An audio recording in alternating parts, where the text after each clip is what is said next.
Welcome to this journey into one of the most disturbing chapters of 19th century American history. Before we begin, I want to ask you something. Take a moment and tell me in the comments where you are watching this from and what time it is right now. Are you alone? Are the lights on? Your answers help us understand our growing community of truth seekers who dare to look into the shadows of the past. It is the autumn of 1883 in the rural woodlands of Missouri's Ozark region. The leaves are turning crimson and gold, and the air carries the sharp bite of approaching winter. In these isolated hills and dense forests, scattered communities depend on hunters and trappers for survival. These men venture deep into the wilderness, returning with deer, elk, bear, and valuable pelts that sustain the local economy.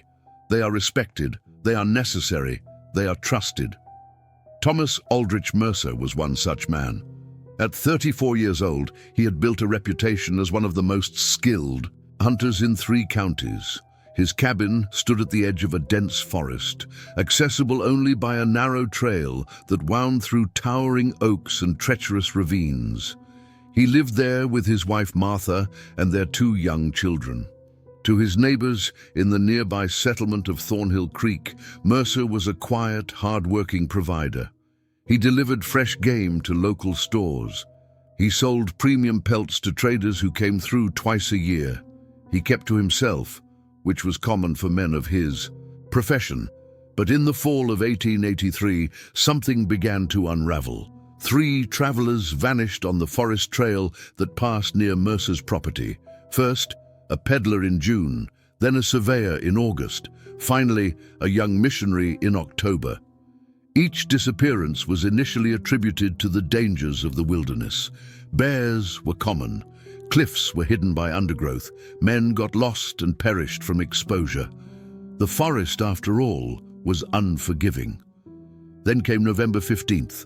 A man named Robert Calloway staggered into Thornhill Creek at dawn, his clothes torn and soaked in blood. He was missing 3 fingers on his left hand. His feet were bare and shredded. He collapsed in front of the general store, and before losing consciousness, he whispered 4 words that would change everything. He hunts people too. The local sheriff, a veteran of the Civil War named Eugene Hartsfield, initially struggled to believe Calloway's account. The man was delirious from blood loss and exposure. He spoke of traps designed for humans, of an underground room filled with horrors, of being hunted through the forest like an animal. Sheriff Hartsfield had known Thomas Mercer for over a decade. The man was strange, certainly, but a murderer, a hunter of humans. It seemed impossible, yet something in Calloway's eyes, something in the precise detail of his account, convinced Hartsfield to investigate. On November 17, 1883, the sheriff assembled a group of 7 armed men and rode to the Mercer property. What they discovered there would become one of the most documented and disturbing criminal cases in Missouri history. What they found would reveal that Thomas Aldrich Mercer had been operating a business far more sinister than anyone could have imagined. But this story is not simply about a killer. It is about how a man transforms into a monster. It is about the secrets that fester in isolation. It is about the terrible things humans are capable of when they believe they are, beyond the reach of civilization and consequence. And it is about the question that haunts us still, more than a century later. How many victims were there really? And was Thomas Mercer truly alone in his crimes? To understand what happened in those Ozark woods, we must first understand the world that shaped Thomas Aldrich Mercer and the isolated community where he lived. The Missouri Ozarks in the 1880s were a frontier within a frontier. While cities like St. Louis were experiencing industrial growth and modernization, the rural hill country remained largely unchanged from pioneer days. Communities were separated by miles of dense forest, rocky terrain, and unpredictable rivers. Roads were rough trails at best. Communication between settlements was slow and unreliable. A man could live his entire life within a 20-mile radius and consider himself well-traveled. This isolation created a particular culture. Self-sufficiency was not just valued, it was essential for survival. Hunters and trappers formed the backbone of the rural economy. They provided meat when crops failed. Their pelts and furs were traded for goods that could not be produced locally: salt, sugar, ammunition, tools, fabric. A skilled hunter could support not only his own family, but contribute significantly to the welfare of an entire settlement. Thomas Mercer came from a long line of such men. His father, Jonathan Mercer, had been a trapper who moved to Missouri from Pennsylvania in the 1840s. Jonathan was known for his exceptional skill in preparing pelts, a craft he passed to his son. By all accounts, the elder Mercer was a harsh man, deeply religious, but given to violent outbursts. He died in 1871 when Thomas was 22, crushed by a falling tree during a logging accident. Thomas inherited the family cabin and the trapping business. In 1875, Thomas married Martha Redmond, the daughter of a local farmer. She was 19, he was 26. The marriage was arranged by their families, as was common in rural communities where social opportunities were limited. Martha was described in church records as quiet and obedient, a woman raised to accept the hardships of frontier life without complaint. They had their first child, a son named Jonathan after Thomas's father, in 1876. A daughter, Sarah, followed in 1879. The Mercer cabin was located approximately 4 miles from Thornhill Creek, the nearest settlement with a general store, a church, and about 30 permanent residents. The property consisted of the main cabin, a smokehouse, a workshed where Mercer processed his kills and prepared pelts, and a small barn for the 2 horses he kept. The forest pressed close on 3 sides. A creek ran behind the property, providing water year-round. According to later testimony from neighbors, Thomas Mercer's personality began to change noticeably after his father's death. He became more withdrawn, more prone to long silences. He spent increasing amounts of time alone in the forest, sometimes disappearing for days at a stretch. When he returned, he would be laden with game and pelts of exceptional quality. Merchants who purchased from him noted that his workmanship was extraordinary. The pelts were always perfectly prepared, the leather soft and supple, free of any imperfections. The isolation of the region meant that travelers passing through were entirely dependent on the few established trails. The main trail from Thornhill Creek to the larger town of Cedar Springs ran directly past the Mercer property. It was a full day's journey on foot, longer in bad weather. Travelers often sought shelter or assistance at the few cabins along the route. Hospitality was expected, even from the most reclusive families. To refuse aid to a traveler was considered not just inhospitable, but potentially murderous, given the dangers of the wilderness. There is evidence that Thomas Mercer initially followed this custom. Several travelers who passed his cabin in the late 1870s mentioned him in journals or letters. A circuit preacher in 1877 wrote of stopping at the Mercer cabin and being offered a meal and a place to sleep in the barn. He described Thomas as taciturn but not unfriendly, and noted that Martha appeared nervous and spoke very little. The preacher's journal entry concluded with an odd observation that he remembered later. He wrote that the workshed behind the cabin had been locked with a heavy padlock, unusual for a simple tanning and preparation shed. By 1880, however, something had shifted. Travelers began to avoid the Mercer property when possible. There were whispers in Thornhill Creek of strange sounds coming from the forest near his land.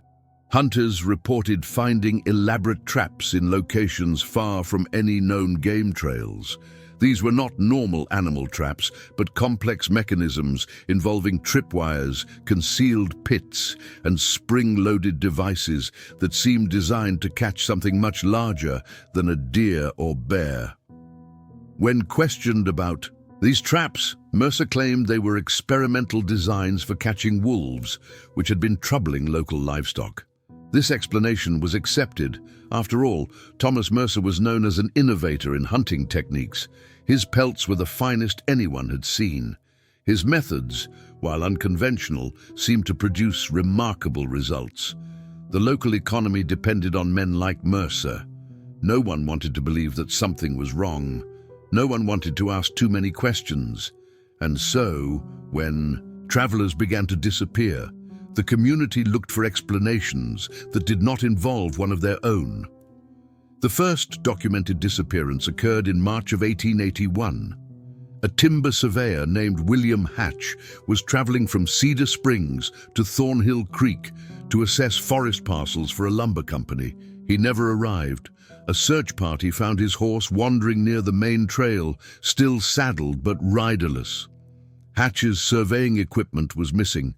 The assumption was that he had been thrown from his horse, perhaps struck his head, and wandered off into the forest in a dazed state. Such tragedies were not uncommon. Over the next 2 years, 4 more people vanished on or near that same stretch of trail. A peddler selling household goods, a young woman traveling to join her sister's family, a drifter looking for work. And in the summer of 1883, 3 more individuals disappeared within the space of 4 months. The peddler in June, the surveyor in August, the missionary in October. 7 people in less than 3 years. The forest had never been so hungry before. Sheriff Hartsfield had begun to suspect that something unnatural was occurring, but he had no evidence, no witnesses, and no bodies. The wilderness was vast. It was entirely possible that these were simply tragic accidents, the price of living on the frontier. And then Robert Calloway survived, and everything changed. Robert Calloway was a 41-year-old carpenter from Springfield, Missouri. In early November of 1883, he had been traveling to Cedar Springs with hopes of finding work on a new church being constructed there. He carried his tools, a bedroll, and enough provisions for 3 days of travel. He was experienced in wilderness travel, having served as a Union Army scout during the Civil War. He was not a man easily frightened or fooled. On November 13th, Calloway reached the section of trail that passed near the Mercer property. It was late afternoon, and he knew he would not reach Cedar Springs before nightfall. He had 2 options: make camp along the trail or seek shelter at one of the few cabins in the area. Despite the whispers he had heard about Thomas Mercer being unfriendly to strangers, Calloway decided to approach the cabin and request permission to sleep in the barn. What happened next would be documented in Calloway's testimony before the Circuit Court of Missouri, a testimony that was transcribed in full and remains in the state archives to this day. According to Calloway, Thomas Mercer initially appeared welcoming. He invited Calloway to share a meal with the family before bedding down in the barn. The cabin interior was sparse but clean. Martha Mercer served venison stew in silence while the 2 children watched with wide, frightened eyes. Calloway noted that Martha never made eye contact with him and that the children seemed unnaturally subdued. Thomas dominated the conversation, asking detailed questions about Calloway's travels, his destination, and whether anyone knew his exact route. Tell us in the comments what you think is happening so far. Did Martha know what her husband was doing? Could she have stopped him? Was she a victim too, or something else? After the meal, Thomas led Calloway to the barn as promised, but as they crossed the yard, Calloway noticed something that made his instincts flare. The workshed door was partially open, and in the lamplight spilling from within, he saw what appeared to be pelts hanging to dry. But among the deer hides and bear furs, there was something else, something that looked like leather, but with a texture and color that was disturbingly familiar. Human skin has a particular appearance when tanned. The pores are finer than animal hide. The texture is smoother, the color, even when treated, is distinct. Calloway had seen enough men killed in the war to recognize what he was looking at. He said nothing. He allowed Thomas to show him to the barn, thanked him for the hospitality, and settled into his bedroll as if preparing for sleep. But the moment Thomas left, Calloway rose and peered through a gap in the barn wall toward the cabin and workshed. What he saw confirmed his terrible suspicion. Thomas Mercer emerged from the cabin carrying a lantern and entered the workshed. Through the partially open door, Calloway could see him working with various hides and pelts. But more significantly, he saw Mercer descend through what appeared to be a trap door in the workshed floor, disappearing into an underground space that should not have existed. Calloway knew he was in mortal danger. He also knew that if he fled immediately, he might not make it far in the darkness through unfamiliar forest terrain. He decided to wait until the early morning hours when he could see to navigate, then slip away before anyone in the cabin awakened. He did not get the chance. Sometime around midnight, Calloway heard the barn door open. He feigned sleep, but through slitted eyes he saw Thomas Mercer enter, carrying a large hunting knife and a coil of rope. The man moved with practiced silence toward where Calloway lay. At the last moment, Calloway rolled aside and swung his carpenter's hammer, which he had kept close to his hand. The blow struck Mercer in the shoulder, causing him to drop the knife. A brutal struggle ensued in the darkness of the barn. Mercer was strong from years of physical labor, but Calloway had the advantage of surprise and combat experience. They crashed through the barn wall, splintering the old wood, and tumbled into the yard. Calloway's testimony described what happened next with chilling clarity. As they fought, Thomas Mercer began speaking to him in a calm, almost conversational tone. He told Calloway that there was no point in struggling, that 7 others had fought just as hard, and all had ended the same way. That Calloway's skin would make excellent leather, that no one would ever find him. The words gave Calloway a burst of desperate strength. He managed to break free and run toward the forest. Mercer pursued him, but now the carpenter had a head start and the adrenaline of terror driving him forward. Behind him, he heard Mercer calling out in the darkness, telling him that the forest was trapped, that there was no escape, that he might as well come back and accept his fate. What Calloway did not know was that Mercer was telling the truth. The forest around the property was indeed trapped.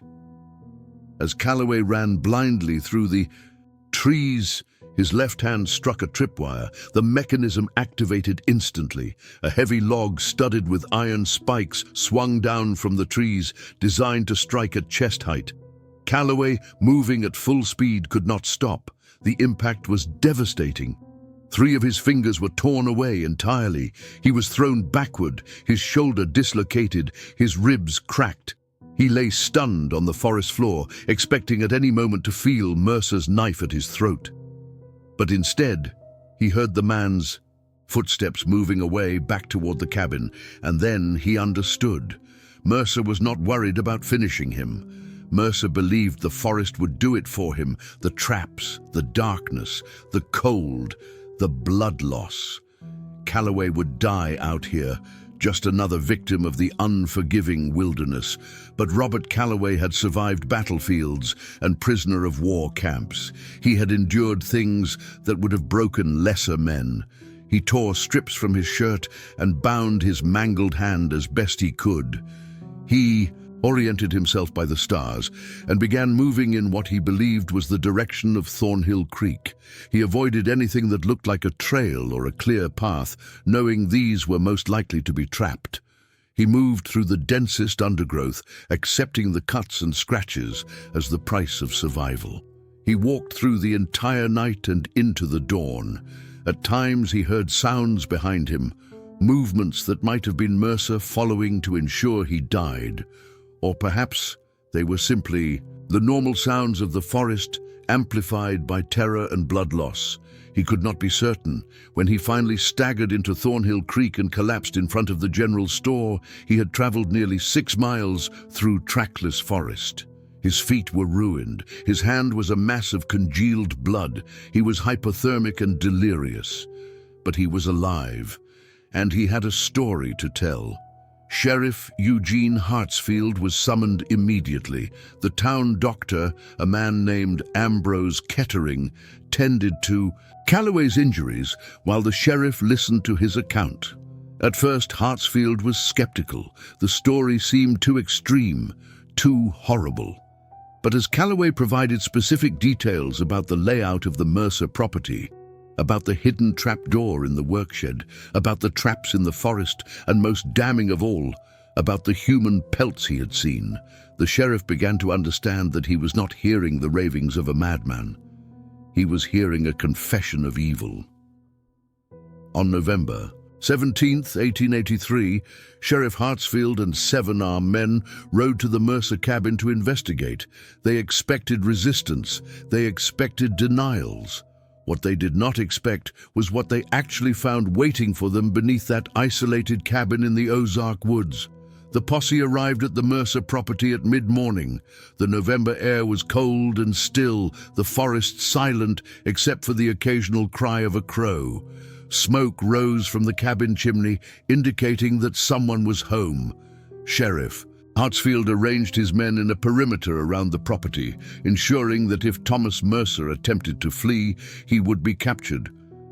The sheriff approached the cabin alone, his rifle at the ready but not raised. He called out for Mercer to show himself.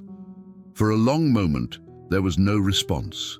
Then the cabin door opened and Martha Mercer appeared. She stood in the doorway, her face pale and expressionless, her hands twisting in her apron. Behind her, the 2 children peered out with fearful eyes. Hartsfield asked for Thomas. Martha's response was barely audible. "He is in the workshed," she said. "He is preparing the hides." She did not ask why the sheriff had come. She did not express surprise or concern. She simply stepped aside, as if she had been expecting this moment for a very long time. The sheriff motioned for 2 of his men to check the cabin, while he and the others moved toward the workshed. The structure was larger than a typical outbuilding, approximately 20 feet square, constructed of heavy logs with a reinforced door. As they approached, they could hear movement within, the sound of something being dragged across a wooden floor. Hartsfield called out again, identifying himself and ordering Mercer to come out with his hands visible. This time, Thomas Mercer responded. His voice was calm, almost pleasant. He said he was in the middle of important work and would be out presently. He asked if they would like to come in and see his operation. He sounded proud, like a craftsman eager to show off his workshop. The men exchanged uneasy glances. There was something deeply wrong in Mercer's tone, a disconnect between the situation and his reaction to it. Hartsfield told him they would wait outside and that he should emerge immediately. Mercer agreed. The door opened. Thomas Aldrich Mercer stepped out into the daylight. He was wearing a heavy leather apron, stained dark with old blood. His hands were wet. He was smiling. He was immediately seized and restrained. He did not resist. In fact, according to multiple testimonies, he seemed almost relieved. As the men bound his hands, Mercer looked at Sheriff Hartsfield and said something that would be repeated in newspapers across the country. "I knew you would come eventually. I have been very successful, but I also knew it could not last forever. I am actually glad it is over." The lying was exhausting. With Mercer secured, the sheriff entered the workshed. What he found there was documented in his official report, a report that remains one of the most disturbing law enforcement documents of the 19th century. The workshed was divided into 2 distinct areas. The front section appeared to be a normal tanning and hide preparation workspace. There were racks with deer, elk, and bear pelts in various stages of processing. There were barrels of tanning solution. There were tools for scraping, stretching, and finishing leather. Everything appeared routine. But at the back of the shed, partially concealed by hanging hides, was a heavy wooden trapdoor set into the floor. It was secured with an iron padlock. Hartsfield demanded the key. Mercer, still calm, indicated it was hanging on a nail near the door. He even offered to show them around the lower level, as if he were conducting a tour of a museum. The sheriff unlocked the trapdoor and pulled it open. A ladder led down into darkness. The smell that rose from below was overpowering, a combination of decay, chemicals, and something sweetly nauseating that several of the men later identified as death itself. Two of the posse members vomited immediately. Hartsfield, his face grim, descended with a lantern. The space beneath the workshed was larger than the building above it. Mercer had excavated a chamber approximately 30 feet long and 15 feet wide, shored up with timber supports. The walls were raw earth, the floor hard-packed clay. The ceiling was just high enough for a man to stand upright. Along one wall were wooden shelves holding glass jars of various sizes. The jars contained objects preserved in alcohol. Sheriff Hartsfield's report described them clinically, though his handwriting became increasingly shaky as the document progressed. The jars contained human organs, hands, pieces of scalp with hair still attached, and other anatomical specimens that Mercer had apparently kept as souvenirs. Along the opposite wall were hanging racks, similar to those in the workshed above, but these held pelts of a different nature. Even in the dim lantern light, it was clear what they were: human skins, processed and prepared, just like animal hides. Some still bore recognizable features: the distinctive texture of a person's back, the curve of a thigh, a section that had clearly come from someone's torso. There were 12 complete or partial human pelts hanging in that chamber. A workbench dominated the center of the room. On it were various tools: knives of different sizes and shapes, bone saws, needles, and thread, punches and awls used in leatherworking. There were also ledgers, notebooks where Mercer had kept meticulous records of his work. But perhaps the most disturbing discovery was in the far corner of the chamber. There, arranged almost reverently, were personal belongings that had once been carried by travelers. A peddler's sample case, a surveyor's compass and measuring chain, a woman's locket containing a tiny photograph, a Bible with a name inscribed inside: Marcus Gray, gift from Mother, 1878. Each item represented a life taken, a person who had simply vanished into the Missouri forest. When Sheriff Hartsfield emerged from the underground chamber, he was visibly shaken. He ordered his men to bring Mercer to the sheriff's office in Thornhill Creek immediately. He also ordered that Martha Mercer and the children be taken into custody for questioning. The entire property was to be secured as evidence. As the posse prepared to leave, one of the deputies asked Mercer a question that everyone was thinking: How many people had he killed? Thomas Mercer considered the question thoughtfully, as if calculating a tally at the general store. Then he answered with the same calm pride he had displayed throughout: 12 that I processed completely. But there were others who escaped my traps injured and likely died in the forest. I would estimate perhaps 15 or 16 in total over the past 5 years, maybe more. It is difficult to know for certain. The men were horrified not just by the number, but by Mercer's casual tone, his lack of remorse, the way he spoke of murder as if discussing crop yields or hunting statistics. Over the following weeks, as investigators catalogued the evidence from the Mercer property, the true scope of his operation became clear. The journals found in the underground chamber provided a detailed record of Thomas Aldrich Mercer's descent into depravity and his evolution into a commercial killer. The earliest entries dated back to 1878, a year after his father's death. These initial pages described normal hunting activities, notes on animal behavior, weather conditions, and the quality of pelts obtained. But there was something else woven throughout: philosophical musings on the nature of hunting, on the relationship between predator and prey, on the fine line between animals and humans. One entry from October 1878 read, Today, I skinned a large buck. The hide was perfect, unmarred by shot or struggle. As I worked, I found myself wondering about the flesh beneath all skin. Human leather must be finer still, being less exposed to the elements, protected by clothing and civilization. It would tan to a most exceptional quality.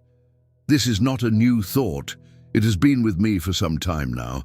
The progression in the journals was gradual but unmistakable. By 1879, Mercer was actively considering how he might obtain human leather. He studied anatomy texts. He researched historical accounts of leather made from human skin. He learned that during certain periods in history, such leather had been used for bookbindings, gloves, and other specialty items. It was rare, forbidden, but undeniably valuable to certain collectors. And that was when Thomas Mercer conceived his business plan. The journals revealed that Mercer's first victim was a drifter in early 1879, a man with no family and no fixed destination who had stopped at the cabin seeking shelter. Mercer killed him, experimented with the processing of his skin, and discovered that the results were indeed exceptional. The leather was fine-grained, strong, and with proper treatment, virtually indistinguishable from the highest quality animal hide to anyone who did not know what they were examining. More importantly, Mercer realized he could sell it. The journals documented his contacts with certain leather merchants in St. Louis and Kansas City. He would mix human pelts among his animal hides, describing them as exotic specimens or experimental treatments of common materials. The human leather commanded premium prices. Merchants who purchased it believed they were buying exceptionally fine deer or calf leather, perfect for luxury goods like gloves, bookbindings, and small personal items. One journal entry from 1881 detailed a transaction that netted Mercer nearly $50 for a single human pelt, an enormous sum equivalent to several months of normal trapping income. He wrote, "They do not ask questions. They only care about quality, and my work is the finest they have seen." But the most chilling aspect of the journals was how Mercer had refined his technique. He did not simply murder people randomly. He selected his victims carefully. Travelers who were alone, who had not told anyone their exact route, who carried no correspondence or documentation that would trigger immediate searches. He would welcome them, feed them, drug their food with laudanum to make them drowsy, and then take them while they were defenseless. He had constructed the underground chamber specifically for his work. The processing of human remains was time-consuming and required privacy. He could not risk doing it in the workshed where Martha or the children might see. The underground space was his alone, his secret factory where travelers became merchandise. The journals also documented his traps in the forest. These were not just for catching victims, though they served that purpose. They were also for disposing of those he considered unsuitable for processing. Bodies damaged by the traps could be left to the elements and scavengers, their disappearances attributed to natural hazards. But those he captured intact, those he could take alive and prepare properly, those became his premium products. There was one journal entry that particularly disturbed investigators. It was dated June 1883 and described his encounter with the young missionary who had disappeared in October. But the entry was from June, months before. The missionary vanished. Mercer had seen the young man pass by his property on an earlier journey and had noted his schedule, his route, his habits. When the missionary returned in October, traveling in the opposite direction, Mercer was ready. He had planned the killing months in advance. This level of premeditation, this calculated patience, revealed that Thomas Mercer was not a man driven by uncontrollable urges or sudden madness. He was a methodical businessman who had found a profitable, if horrific, niche market. He was farming humans. The financial records seized from the cabin showed that over 5 years, Mercer had earned approximately $800 from the sale of human leather, in addition to his legitimate trapping income. This was a substantial sum in 1883, enough to explain how a simple hunter could afford certain luxuries that had gone unnoticed by neighbors: good tools, horses, provisions purchased from distant towns rather than locally where they might raise. Questions. When confronted with the evidence from his journals, Mercer showed no shame. In his statement to authorities, he said, "I saw an opportunity and I took it. In these hills, a man must use every resource available to him. I was simply more creative than most." The investigation also attempted to determine how many victims there truly were: the 12 complete or partial pelts in the chamber, the 7 people officially reported missing, Robert Calloway, who survived. But Mercer's own estimate of 15 or 16 suggested there were others, people who had vanished without being officially reported, drifters and wanderers who had no one to notice their absence. To this day, the exact number remains unknown. The trial of Thomas Aldrich Mercer began in March of 1884 at the Circuit Court in Springfield, Missouri. It lasted 11 days and attracted journalists from as far as New York and Chicago. The courtroom was packed every day with spectators who waited hours for a chance to glimpse the monster who had hunted humans in the Ozark forests. The prosecution presented overwhelming evidence: the physical remains found in the underground chamber, the journals documenting his crimes, the testimony of Robert Calloway, the personal effects of missing persons found on the property, and statements from merchants who had unknowingly purchased human leather mixed with Mercer's regular pelts. The defense attempted to argue insanity, claiming that no sane man could commit such acts. They brought in a physician who testified that Mercer's behavior indicated moral insanity, a disconnect between his understanding of right and wrong. But the prosecution countered with Mercer's own journals, which clearly demonstrated his awareness that his actions were wrong, his deliberate efforts to conceal them, and his rational business calculations. Thomas Mercer himself seemed oddly detached from the proceedings. He sat calmly throughout the trial, occasionally taking notes on a pad of paper. When called to testify, he answered questions matter-of-factly, describing his methods and motivations without apparent emotion. He showed neither remorse nor defiance, only a strange sort of professional pride in his craftsmanship. The jury deliberated for less than 3 hours before returning a verdict of guilty on 12 counts of murder. Judge Nathaniel Cornwall sentenced Thomas Aldrich Mercer to death by hanging. The sentence was carried out on July 19, 1884. Contemporary accounts describe Mercer as composed even at the gallows, his final words being a technical critique of the hangman's knot. But the story did not end with Mercer's execution. In many ways, it only deepened. The question of Martha Mercer's involvement became a subject of intense debate. She was arrested and charged as an accessory to murder, but the case against her was circumstantial at best. She maintained throughout her interrogation that she had known nothing of her husband's activities. She claimed that the underground chamber was forbidden to her, that Thomas had told her it was where he stored valuable pelts and she was never to go there.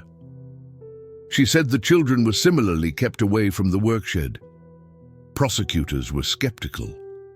How could a woman live in such close proximity to these horrors and know nothing? How could she not smell the distinctive odor of human remains being processed? How could she not question her husband's unusual hours, his secretive behavior, the screams that Robert Calloway testified he heard briefly before being drugged during his captivity? But Martha had an advantage in 1884 America. The culture of the time viewed women, particularly rural women, as naturally subservient to their husbands and incapable of understanding masculine activities. The jury found it plausible that a simple farm wife would not question her husband's work, would accept his explanations, would remain ignorant even of atrocities committed mere feet from where she slept. She was acquitted in August of 1884. She took her 2 children and moved to her brother's farm in Kansas, where she lived quietly until her death in 1901. She never remarried. She never gave another interview or statement about Thomas Mercer. If she knew anything more than she had testified, she took those secrets to her grave. The 2 Mercer children were raised by Martha's family under assumed names to protect them from the stigma of their father's crimes.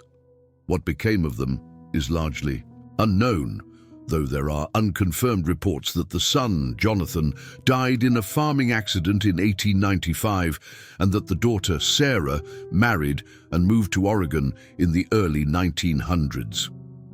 In the decades following the trial, the Mercer property became a source of dark fascination. The cabin and workshed were burned down in 1885 by locals who believed the land was cursed.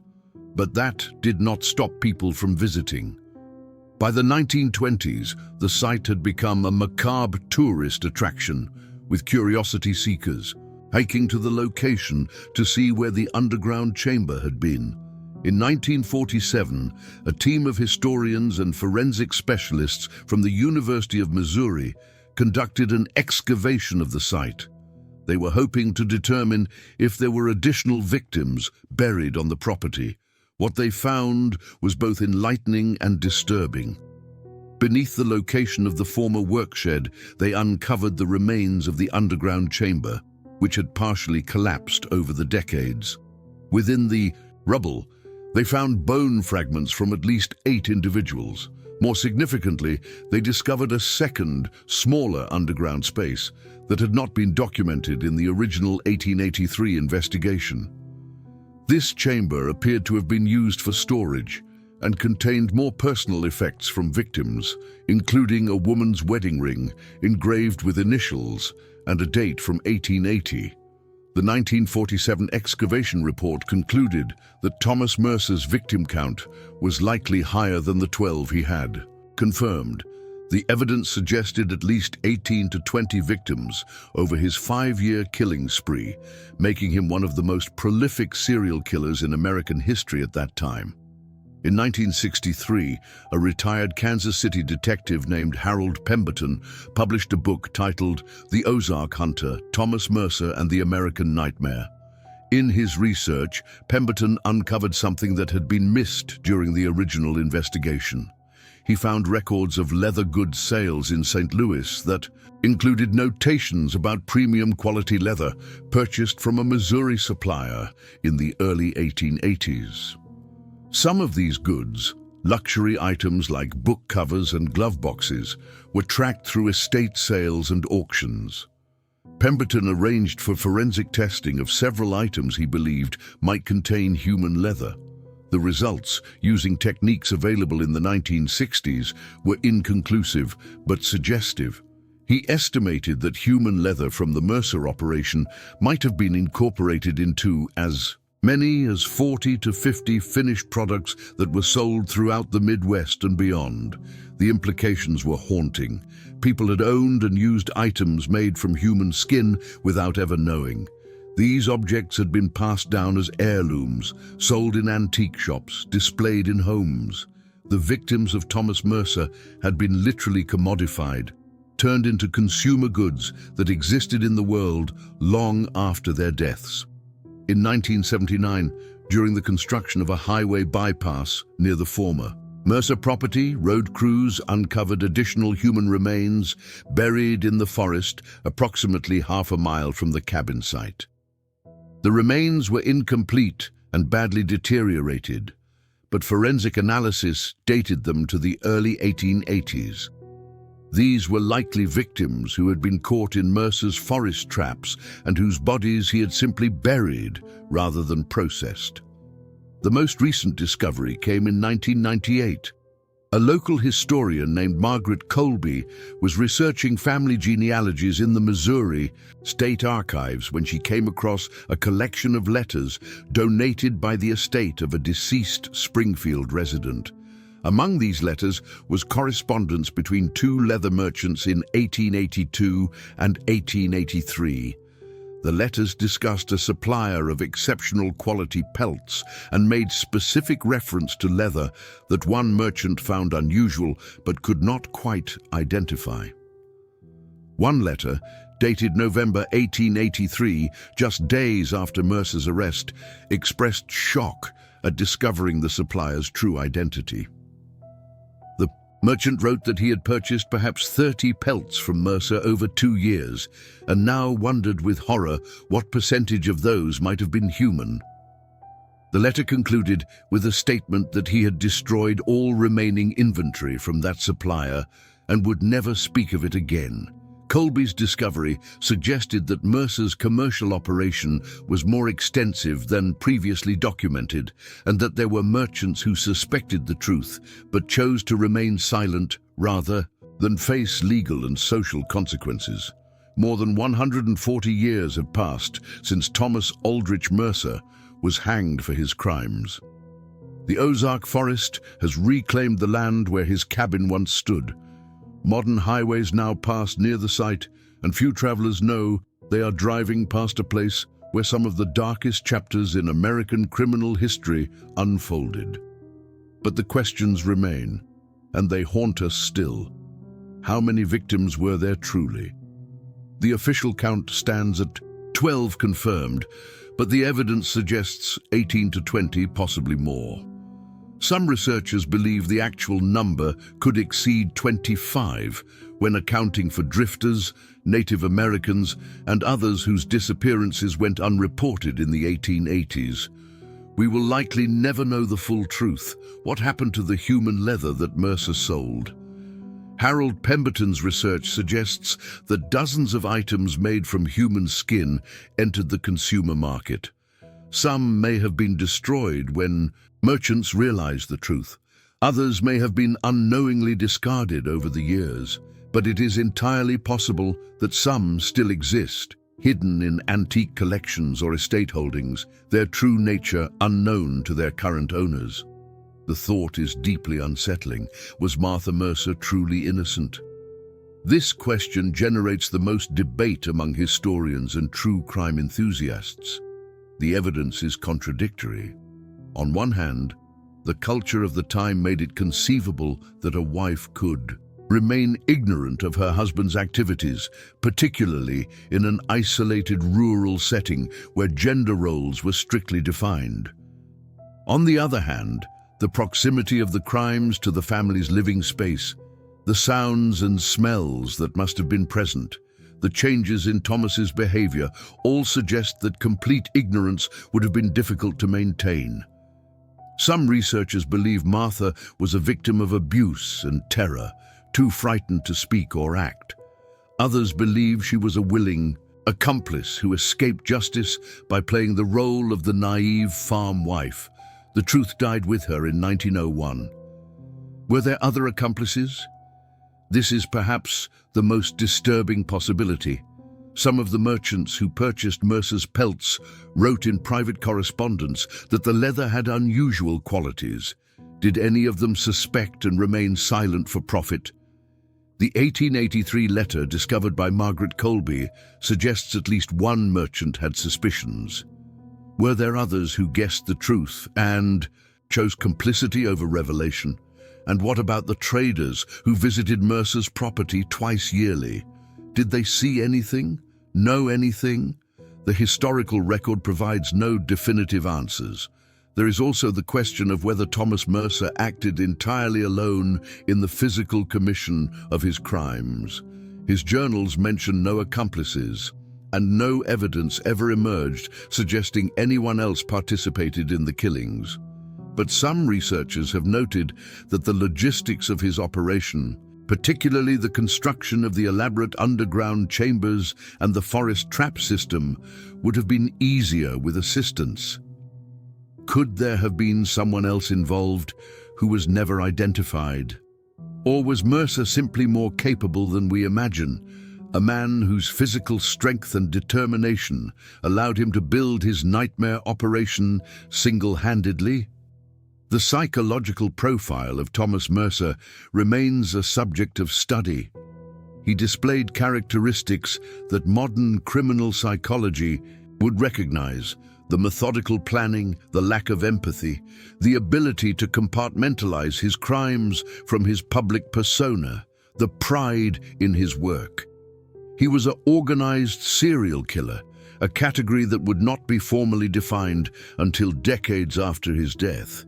He was also a killer motivated at least partially by profit, which separates him from many other historical serial murderers who killed primarily for psychological gratification. Mercer killed for both pleasure and profit, a combination that makes him particularly chilling. To this day, the forests of Missouri carry the weight of this history. Local residents still speak of the Mercer property, though few can pinpoint its exact location anymore.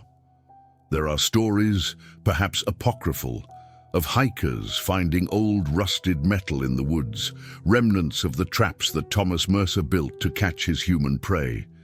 There are tales of strange feelings in certain parts of the forest, places where people report unexplained unease, as if the land itself remembers the horrors that occurred there. The case of Thomas Aldrich Mercer serves as a dark reminder of several truths about human nature. It shows us that monsters do not always look like monsters. They can be respected members of communities, skilled craftsmen, quiet neighbors who live among us undetected.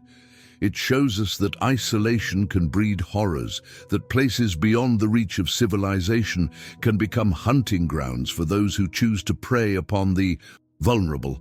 And it shows us that evil can be commodified, that human beings can be reduced to raw materials and profits in the hands of someone who has abandoned all moral constraints. The victims of Thomas Mercer deserve to be remembered not as statistics or as horror story elements, but as real people whose lives were stolen. They were travelers seeking shelter, workers seeking employment, missionaries seeking souls to save.